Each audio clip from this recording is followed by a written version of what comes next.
are. Coach Joel Jones, head basketball coach of the Sylacauga Aggies, joined us. And, Coach, it seemed like just yesterday we were talking to that final championship battle over in Birmingham. But here we go again. Good morning. Good morning. It does seem like just yesterday. And for myself, it feels like it was just yesterday because we gave the kids 2 weeks off after the tournament, the returning players, and we started our postseason workout maybe in the month of April, and we haven't stopped up until today.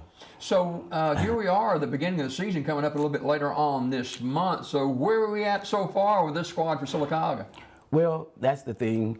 We're trying to find an identity, and we know that we have 6 kids that can definitely go out and play at any time, any point in the ball game. This is the quagmire. We have to find some of those juniors that came up from the B team that can step in and be role players for this basketball team. You're gonna have to have at least 8 kids that can step out, step on the court, have depth, don't and you? play. You have to, and we're developing.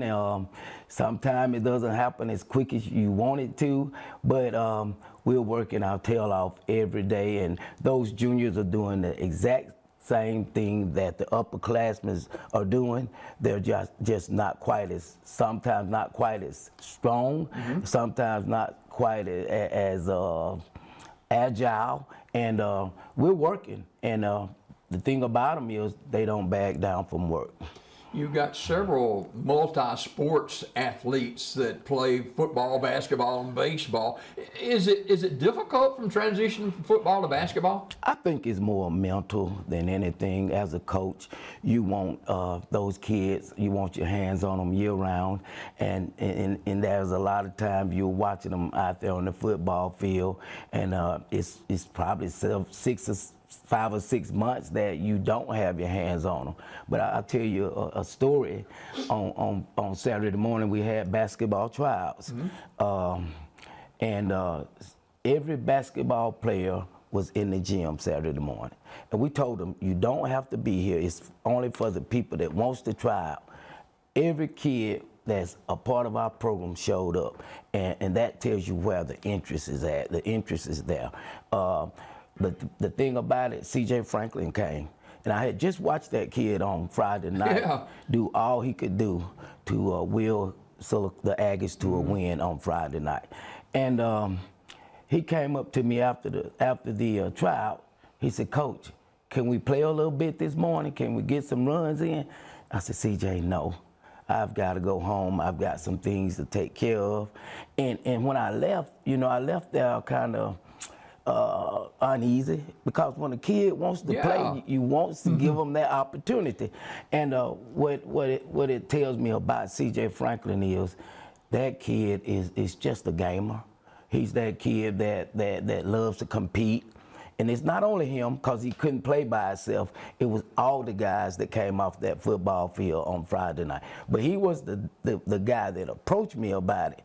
And you have to think that guy has a dog mindset. He does. He has a dog mindset. You've got several other players coming back from last year's team that's going to help you out this year too. We do. We have our leading rebounder, Josh Spear, who's happened to be my grandson. We have Eric O'Neal, who has worked his tail off this preseason and fall camp. He was our second leading rebounder, along with a big-time scorer for us. He was nominated for the tournament, our tournament team at the Final Four, which is a big deal.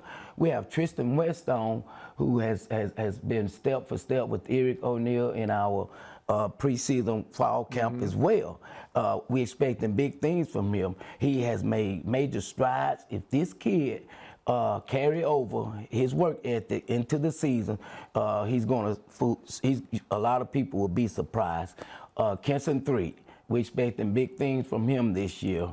Did I leave one of those things? Corbin Patterson, he's back. Oh yeah. He started 80% of the season last year, of the games last year, and he was our best defender. You reached the finals last year in Class 5A. How do we get over the top this season? Wow.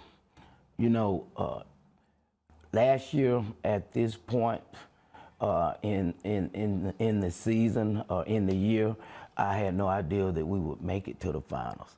And we took it game by game, day by day. And lo and behold, we got there. And we know what it takes.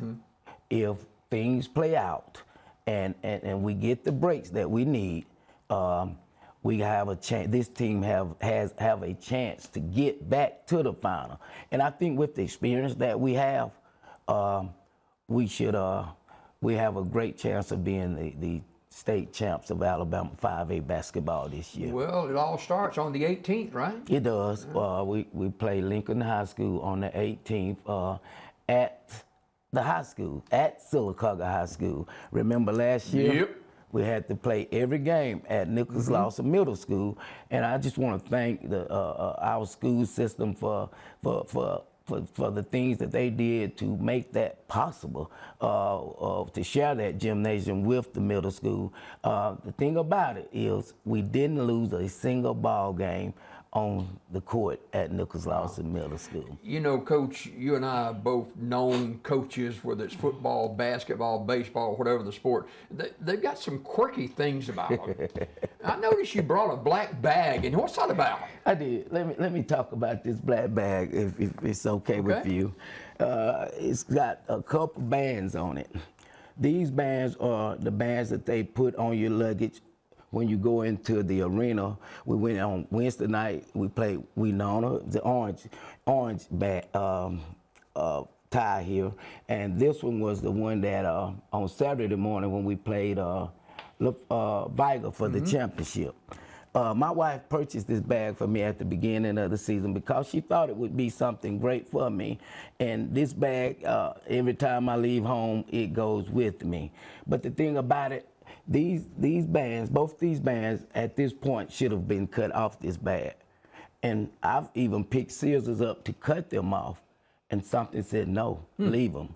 And it's not a thing of superstition, it's a thing of motivation. So these things I used to motivate me from the time we left that Legacy Arena up until today. Unfinished business. Unfinished business. And also this finals tag. I didn't take any of this off this bag. And there's some things inside this bag also that I'd like to, I'm not gonna read, but these are the things that we do with our kids. This strip of paper has a Bible verse on it. And I told you on last year, we give every kid a Bible verse to put in their shoes. These were some that I had left over. It's more than a handful in here. And by now, I should have grabbed them and threw them away. But there was also, again, a situation where something would not allow me to throw those verses away. So all of those things are motivation. And I just wanted to share that with the audience here today in Sylacauga. Pretty cool. Now then you know why he carries a black bag. Coach, good luck the season, and we'll talk again soon. Coach Joel Jones, head basketball coach of the Sylacauga Aggies. We're on unfinished business tour for the Aggies this season. Coach, always a pleasure, sir. Always. Thank you for having me. Thank you for watching Daybreak this morning. I'll see you tomorrow morning. I hope it was good.